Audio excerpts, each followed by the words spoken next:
Halo sahabat, udah kayak KKI gue. Halo guys, jumpa lagi dengan gue Hendra di sini di Gabut Talks. Dan kali ini gue mau share ya. Jadi gue baca satu buku nih. Buku ini gue baca gara-garanya juga gue ngeliat ada satu screenshotan chat ya di grup HR yang gue ikutin ya. Jadi intinya sih dia melakukan keluhan yang kayaknya keluhan jutaan umat deh di dalam organisasi. Nih, chatnya kayak gini. Gue bacain. Nah, jadi screenshotannya ini Min. Kenapa Min ya? Gue ngerasa ini udah kayak kaskus aja. Min, admin maksudnya. Lu pernah dapat atasan songong bin sotoy nggak? Atasan gue nggak layak sih dibilang leader, suka expose orang di forum gitu, mempermalukan anak buahnya di depan divisi lain. Terusan nggak punya hard skill untuk divisi yang dipegang saat ini. Bawahannya jago-jago semua, dibikin kayak sapi ompong. Kayak ya pakai kayak mana.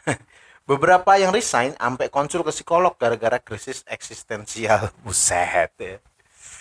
Dia deket sama si level ya. Si level berarti udah level CEO ya, si OO, si macam-macam deh.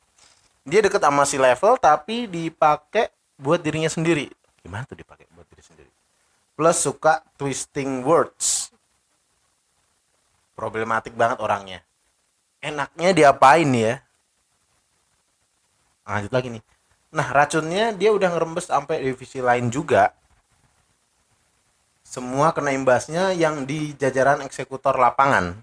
Anehnya, si level malah bilang, masa sih dia begitu? Gila. Padahal yang di bawah udah berdarah-darah. Wow. Apakah ini fiksi? Tentu tidak. Dan menurut gue banyak ya cerita-cerita kayak gini, bahkan di film-film juga banyak ya. Mungkin kalau lu dulu sering nonton ada film apa namanya, Horrible Boss ya, di Horrible Boss yang main ada Jennifer Aniston.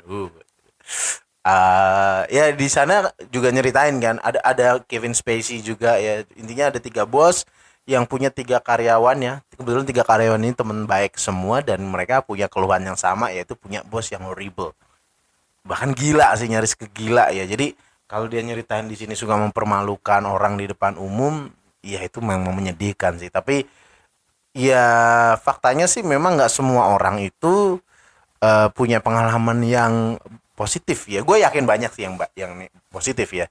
Tapi banyak juga yang negatif dan itu kesel juga sih bos ya. Dan pepatah lama mengatakan bahwa orang-orang resign itu bukan karena meninggalkan perusahaannya, tapi meninggalkan atasannya. Nah, buku kali ini gue akan review. Menurut gue ini judulnya juga lucu ya. Jadi tapi agak-agak ngeselin sih sebenarnya. Nih judulnya adalah Why Do So Many Incompetent Men Become Leaders and How to Fix It. Gimana? Kesel nggak lu? Incompetent men. Jadi di buku ini nih langsung straight aja bahwa cowok itu ya, tidak layak untuk jadi, bukan nggak layak ya, bukan jadi sosok ideal dalam memimpin. Lu kalau ngerasa baper ya sorry ya, ini bukan bukan bermaksud baper, ini science, ini ada bukunya ya, nanti lu coba baca aja deh bukunya. Tapi di buku ini kayak semacam menurut gue menceritakan akar masalah kenapa para leader yang kita temuin, entah di organisasi yang lu temuin ya, atau lu berada sekarang atau mantan, itu sering kali kok kenapa kok orang kayak gini bisa ada ya. Bisa aja lu mungkin join duluan kemudian baru orang ini datang, atau sebaliknya dia udah existing bertahun-tahun tapi baru kali ini nih ketemu sama lu dan ya meledaklah bom itu ya. Nah tapi poinnya di sini sebenarnya gue nggak akan ngomong tentang man-nya, incompetent man, tapi buku ini menurut gue sih lucu ya untuk bisa mencari akar masalah kenapa orang-orang ini bisa muncul gitu. Tapi sedikit review kalau dari gue, buku ini tuh rasanya kayak ini loh, Man from Mars, Woman from Venus, tapi ini versi leader, versi HR-nya ya. Jadi banyak hal yang lu coba, tapi ada bedanya sorry.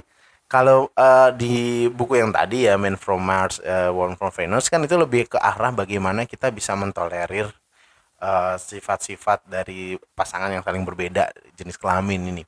Tapi kalau ini udah secara framing udah jelas ya. Cowok itu udah pasti ngaco deh kalau dalam kepemimpinan. Tapi bukan hanya cowok ya, tapi banyak riset-riset yang menunjukkan bahwa hal yang dimiliki oleh pria ya sebagai leader itu tidak menunjukkan satu hal yang sangat berpengaruh terhadap organisasi. Oke, gua akan cerita. Yang pertama, contohnya gini. Kenapa banyak pelaku kriminal ya di penjara katakanlah kalau dalam buku ini itu kebanyakan cowok ya. Ini dari analisanya itu juga menunjukkan bahwa ada satu hal yang mungkin sifatnya kurang kurang bisa terikat terhadap norma-norma sosial tertentu. Ya, ini nih kita bicara quantity ya, ada risetnya ya. Terus ada contoh gini. Eh ada poin di mana menurut gua ini menarik ketika kita menyebut pemimpin yang baik itu ya atau leader yang baik itu sebenarnya yang harusnya kompeten. Setuju dong harusnya ya. Tapi ini ada satu hal yang menurut gua sering kali jadi bias kognitif ya, bias pikiran. Mungkin buat para rekruter yang pertama merekrut orang ketika interview misalnya. Itu sering kali versusnya ya confidence versus kompetensi. Nah, di sini buku ini jelasin sangat detail banget bahwa bias ini yang paling sering terjadi ya, yaitu kompetensi versus confidence. Kenapa? Karena banyak hal orang itu merasa percaya diri ketika berbicara, tapi sebenarnya belum tentu kompeten.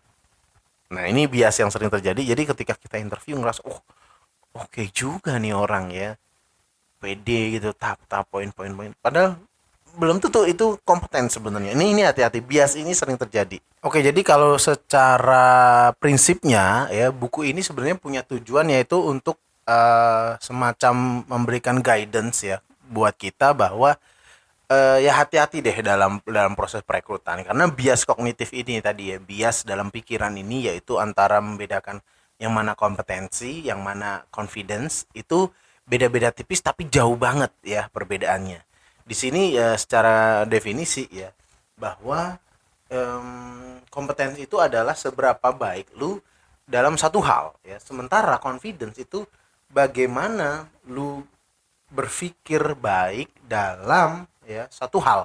Ini hal yang berbeda ya antara bagaimana lu mengerjakan jadi sebuah ada outputnya ya dan itu bisa ada ukurannya itu kompetensi. Tapi kalau confidence itu ya ini satu mindset aja ya, mindset yang mungkin sifatnya masih tatarannya ya bukan perilaku gitu loh. Nah, kalau kita sepakat bahwa kita melakukan instrumen interview itu harus berdasarkan perilaku, ini udah jadi masalah ya bahwa ya seringkali tapi kan kita terkecoh nih orang yang ngomongnya jago itu ternyata nggak kompeten gitu loh. Nah, di sini nih akar masalahnya. Nah, yang selanjutnya yang jadi bola salju ya menurut gua ketika bias kognitif ini muncul itu bersamaan ada juga salah satu trait ya atau mungkin satu perilaku atau pola sikap yang sangat toksik di perusahaan ya. Ada dua ya kalau mungkin lu pernah dengerin namanya narsistik dan juga psikopat. Gila ya nggak? Tapi ini ada banyak data yang menarik. Gue suka di buku ini semua ada risetnya ya, ada ya meta analisis juga sih. Tapi menurut gua membuka semacam satu menurut gua pribadi sih hal yang baru sih dalam mencari akar masalah kenapa leader-leader yang kita temuin ini leadernya ngaco-ngaco ya. Yang pertama kita akan ngobrolin dulu nih yang soal narsistik tuh kayak gimana. Nah, jadi gini, di disebutin ya kalau di dalam novel kok novel nih, buku nih ngaco nih.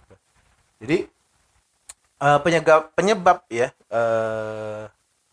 terbesar penyebabnya orang itu adalah epidemik disebutnya epidemik nih, the bad leadership ya. Jadi ketidakmampuan kita ya secara tegas itu untuk tidak bisa membedakan mana yang disebut kompeten dan juga confidence ya. Dan tentunya kalau kaitannya kenapa pria atau wanita ini punya satu perbedaan ini gara-garanya adalah bagaimana wanita itu ya kalau disebutin di sini wanita itu punya struktur psikologis yang sebenarnya lebih lebih kompeten ya, lebih lebih mumpuni gitu dibanding cowok. Tapi ya ini seringkali jadi masalah juga bahwa seringkali pria itu atau khususnya wanita, sorry, itu bukan, jadi yang membedakan pria dan wanita tuh sebenarnya bukan karena pria atau itu lebih buruk atau lebih bagus sih sebenarnya, tapi bagaimana wanita itu sering diperlakukan oleh lingkungan gitu loh. Nah, di sini itu justru yang jadi biasnya. Ya, kenapa? Yang pertama alasannya adalah sifat overconfidence ini dari seorang pemimpin itu adalah memungkinkan seseorang itu memiliki pengambilan keputusan yang ceroboh. Nah, ini kelemahannya overconfidence ya. Jadi dan mereka itu sangat imun terhadap feedback. Ngeri nggak lu? Dan eh antara hubungan dengan narsistik dan psikopat ini sebenarnya banyak disebabkan juga ketika lolos dari awal gitu loh. Contoh gini, orang narsis dan orang psikopat itu punya satu keunggulan sebenarnya kalau dibanding orang-orang secara kurva normal. Kenapa? Karena orang narsistik dan orang psikopat itu sebenarnya orang yang sangat pandai untuk mempengaruhi orang lain, ya. Dia sangat menarik, ya sangat karismatik, ngomongnya juga wah asik banget misalnya, ya menariknya seperti itu. Tapi sebenarnya ya kalau kita telah lebih jauh itu justru yang berbahayanya seperti itu. Nah, ini bias kognitifnya di situ ya. Jadi contohnya begini. Dan ini ya, ini data menyebutkan bahwa ada 40% orang yang narsis itu justru laki-laki. Nah, di sini standpointnya lagi nih, lagi-lagi cewek dimenangin nih. Nah, jadi narsis itu seperti apa sih? Jadi sebenarnya kalau disebut pada dasarnya narsis itu melibatkan satu apa ya, sebuah rasa yang tidak realistis ya, merasa hal yang sangat luar biasa ya, lu merasa sangat superior pada suatu hal, dan lu sangat idolakan diri lu sendiri ya, sangat mengagung-agungkan diri lu sendiri. Yang kedua, dan dia tuh sangat self center loh. Jadi self center tuh artinya tuh apa-apa gua, misalnya eh, harusnya sih gua yang dapat naik gaji misalnya, harusnya gua yang dapat bonus, harusnya dan harusnya seperti itu. Dan menurut gua itu memang hal yang sangat nyebelin ya kalau itu terjadi di sekitar lu. Dan seringkali orang-orang yang narsis ini itu memang ngerasa dia berhak untuk mendapatkan sesuatu ya, padahal juga nggak ada hubungannya gitu loh. Tapi perlu diketahui loh ya, banyak hal positif, kualitas positif yang dimiliki oleh orang narsis, tapi ini seringkali jadi jebakan. Contohnya misalnya dia kreatif ya, karena dia itu kan harus sering menjual idenya ya, sehingga orang-orang tuh tertarik, orang-orang menarik ya, maka dia jadi kreatif gitu. Dan dia itu juga menghabiskan waktu dan tenaga itu nggak tanggung-tanggung gitu loh ya, ya karena dia total banget ya. Totalnya kenapa ya, karena untuk menunjukkan sesuatu pada orang lain ya. Dan dia itu sebagaimana seorang ahli, dia ahlinya untuk melakukan namanya manajemen impresi ya. Manajemen impresi itu bagaimana dia bisa menseduksi ya, dia bisa merayu, dia bisa mempengaruhi, menggoda orang lain sehingga dia tertarik, dan justru bisa juga menyemangati orang lain loh. Justru ini hal positifnya ya. Tapi ya, nih ada yang ngerinya ketika satu organisasi itu dipimpin oleh seorang yang narsistik. Ada dua problem yang jadi masalah. Yang pertama adalah eh, ketika seorang narsis itu mendapat posisi atau level yang cukup strategik ya, cukup punya satu beban yang cukup berat ya, daya narsistiknya itu hilang loh ya. Daya positif yang tadi kita miliki, kualitas-kualitas yang bagus tadi itu hilang ya. Artinya apa? Ya dia akan jadi orang yang lain yang bukan kita kenal ya. Dan apa yang terjadi ketika orang tidak kompeten itu berada dalam posisi yang strategik ya, itu tadi seperti kasus yang pertama. Dan dari penelitian yang disebutkan di buku ya bisa kita tebak bahwa orang yang banyak narsis itu pria. Iya. Ya itu dia kata bukunya. Nah, terus sementara kalau yang psikopat seperti apa? Nah, psikopat itu juga sebenarnya eh ya begitu sebuah gangguan psikologi sih ya. Dan yang paling ngeri bahwa nggak semua yang kita kenal di rumah sakit jiwa ya psikopat itu cuma berapa? Di sini disebutin cuma 20% doang orang yang ada di rumah sakit jiwa. Sisanya itu mungkin ada di organisasi kita. Nah, terus jadi kalau pengertiannya apa? Jadi kalau psikopat ini adalah orang yang memang kekurangan atau mungkin tidak memiliki semacam hambatan moral ya, kayak super egonya itu ada masalah ya. Jadi lu kalau sering lihat orang sering melawan arus kali ya atau mungkin sering ngelawan peraturan. Nah, ini nih juga salah satu indikatornya. Jadi dia kalau di sini sih sebutinnya adalah lack of moral inhibition. Nah, jadi secara ekstrim itu ya bisa disebut sih antisosial begitu loh. Dalam arti tendensinya ya ada kecenderungan-kecenderungan di mana dia suka ya itu tadi tuh breaks the rules ya misalnya. Ya kayak gitu deh contohnya. Nah, tapi ya ini ada tapinya ya. Apesnya orang dengan karakter yang psikotik ini psikopat ini itu juga punya kualitas yang positif ya. Yang bisa membuat mungkin interviewer terjebak juga ya bahwa orang-orang yang memiliki sikap psikopat itu kecenderungan dia itu gila kerja yang pertama, yang kedua dia sangat karismatik ya, dia justru sangat bisa membuat orang itu sangat ingin mengikuti dia ya, sehingga ketika kita melakukan mungkin ya dianggap melakukan menentang dia jadi justru dia bisa bisa dikucilin loh justru gara-gara memang dia punya karisma yang sangat besar. Nah, di sini nih bias kognitifnya. Jadi bias pikiran yang sering terjadi bahwa orang-orang yang karismatik itu belum tentu punya satu kompetensi lah. Jadi karisma itu bukan kompetensi ya. Kompetensi ya satu ukuran yang bisa kita nilai nanti secara output perilaku. Tapi ya karisma itu seringkali dimiliki ya lagi-lagi pria ya. Jadi pemimpin yang karismatik itu ya hati-hati juga ya apakah itu memiliki kompetensi. Nah, itu kita perlu didiskusikan juga. Nah, em, terakhir sih kalau menurut gue ya ada satu contoh yang menurut gue sih buat gue pribadi bisa jadi renungan. Jadi di buku ini juga dia mencontohkan ada dua orang karyawan. Yang pertama si cewek.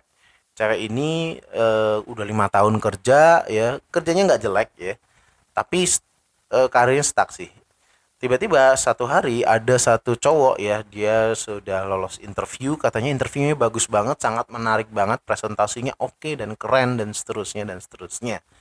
Nah, yang jadi pertanyaan adalah, jadi suatu hari mereka berdua itu bertemu dengan seorang vendor ya, yang ya namanya juga vendor pasti akan ada tanya-tanya mengenai suatu hal atau kasus-kasus tertentu. Ya.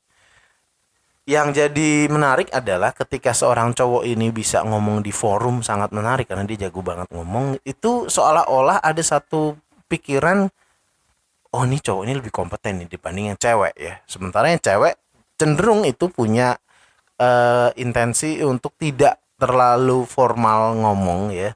Tapi ternyata ketika mungkin one on one biasanya dia lebih banyak insight-nya gitu loh dibanding yang cowok. Dan ternyata pertanyaannya adalah siapa yang lebih kompeten ya.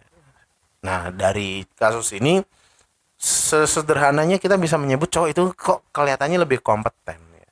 Tapi pertanyaannya yang paling dasar sebenarnya apakah dengan terlihat berkarismatik seperti itu menunjukkan satu kompetensi? Nah, itu kita akan discuss.